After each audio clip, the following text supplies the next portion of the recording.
I'm Marina Flores with your morning update. Shawnee County has officially signed off on property swap with Topeka Public Schools.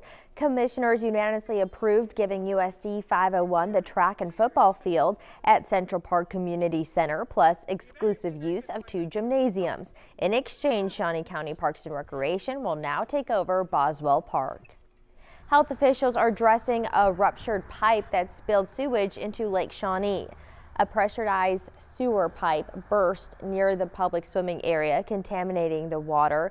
People are now being advised to avoid that part of the lake until the area is deemed safe.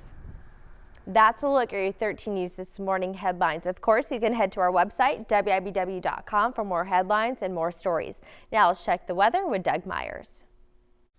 Well, it was a cold day yesterday. High temperatures in the mid to upper 20s, and we're getting even colder today with a reinforcing shot at some Arctic air. Temperatures for the most part in the low 20s for highs, with quite a bit of cloud cover, and there may be even a few flurries at times for today as well. Don't be surprised by that. Otherwise, winds will be increasing throughout the morning. By the afternoon, sustained 10 to 15 with wind gusts around 25 miles per hour. And then look how quickly we drop at 7 p.m. 13 degrees. In fact, taking a look at that drop in wind chill values as winds increase, especially by the afternoon. We'll have single-digit temperatures for wind chills for much of the afternoon, and then as early as 7 o'clock or so, we'll be below 0 already. In fact, it'll be 6 below at midnight, with most areas between 5 below and 15 below 0 for wind chills by tomorrow morning. Cooling down to 2 below for the actual air temperature. Now, winds will gradually weaken throughout the night, so by sunrise, when we're around 2 below 0, should be at about 5 miles per hour. But once again, that is just enough to knock those wind chills down close to that 15 below 0 temperature.